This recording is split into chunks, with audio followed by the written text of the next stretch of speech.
Hey, if you're like me, you probably love the feeling of finally beating a boss that's been kicking your teeth in for 2 hours. But let's be real, half the reason we play these games is just to stare at how amazing everything looks while we're getting destroyed. We've come a long way from the muddy textures of the early days, and right now we're living in a bit of a golden age for Souls-likes that actually look like next-gen masterpieces. I'm talking about lighting that makes you want to stop and take a screenshot every 5 minutes, and boss designs so detailed they actually look terrifying.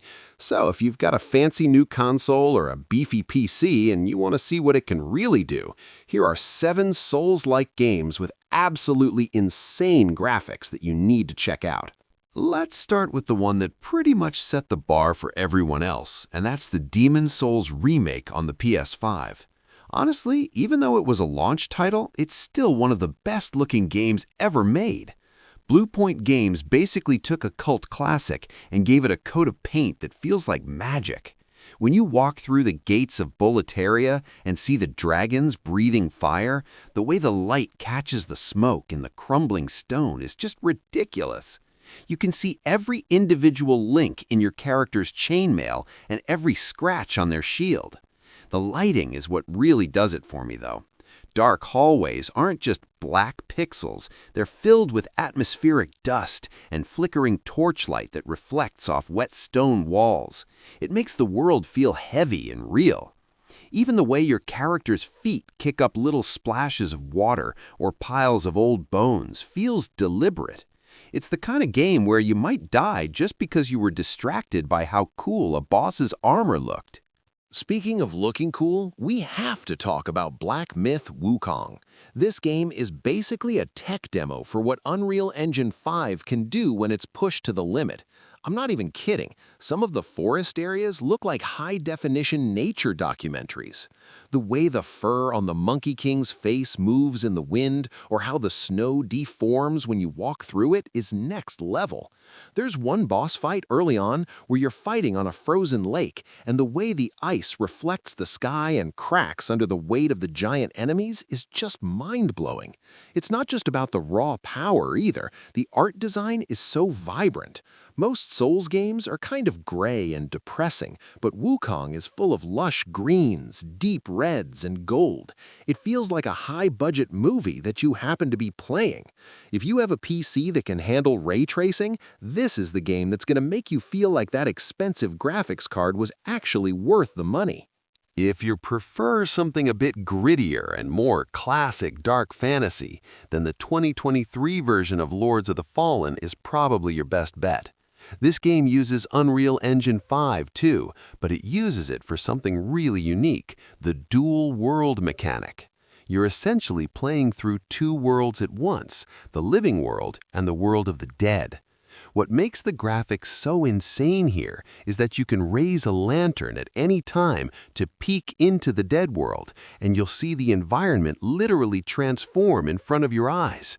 Mossy walls turn into piles of human rib cages, and rivers of water turn into paths of souls.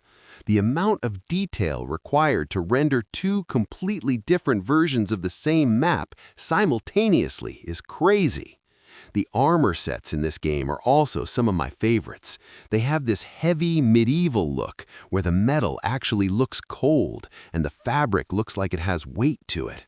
The volumetric lighting, which is just a fancy way of saying the way light beams through fog, makes the whole game feel incredibly atmospheric and spooky.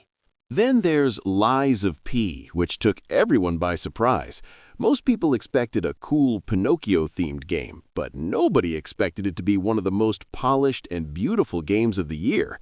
It takes place in a city called Krat, which is inspired by the Belle Epoque era. Think 19th century Paris, but filled with murderous puppets. The graphics are incredibly clean. Everything is sharp and crisp, and the performance is so smooth it feels like butter. The rain effects in this game are genuinely some of the best I've ever seen. When it rains, the cobblestone streets get this slick, oily sheen, and the water beads off your character's coat in real time. The puppets themselves are also works of art. You can see the gears turning inside them and the brass plating reflecting the flickering street lamps. It has this creepy but elegant vibe that really sets it apart from the typical ruined castle look of other games in the genre. Now, I know some people might say Elden Ring's raw technical graphics aren't as high fidelity as something like Demon Souls, but in terms of pure visual scale and art direction, it's in a league of its own. When you step out into Limgrave for the first time and see that massive, glowing Erd tree towering over the entire map, it's a genuine wow moment.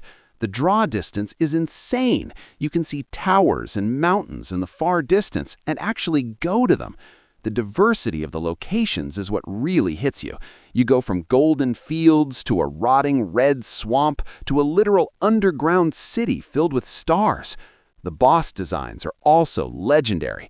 When you fight someone like Radon or Malenia, the sheer spectacle of their attacks and the way the environment reacts makes it feel like an epic event. It's proof that you don't always need the highest polygon count if your art style is this legendary. For something a bit more modern and stylish, Stellar Blade is a great choice. It's more of an action Souls hybrid, but the graphical quality is undeniable. The character models are some of the most detailed on the PS5, especially the protagonist, Eve. You can see the fine texture of her suits and the way her hair reacts to her movements. But beyond just the characters, the world itself is really interesting. It's a post-apocalyptic sci-fi setting, so you're exploring these ruined futuristic cities and vast deserts. The lighting in the desert areas is particularly impressive. You can almost feel the heat radiating off the sand. The combat is very fast-paced, and the game uses a ton of flashy particle effects, sparks flying off swords, glowing energy shields, and massive explosions that make every encounter look like a choreographed fight scene from a big-budget anime. Finally, we have to mention Mortal Shell. This was made by a much smaller team than the others on this list, which makes its graphics even more impressive. It's a very textures-first kind of game. Everything looks incredibly tactile. When you're walking through a swamp, the mud looks thick and gross. When you're in a frozen tomb, the ice looks sharp and transparent. The central mechanic of the game is that you inhabit shells, which are basically old suits of armor from fallen warriors.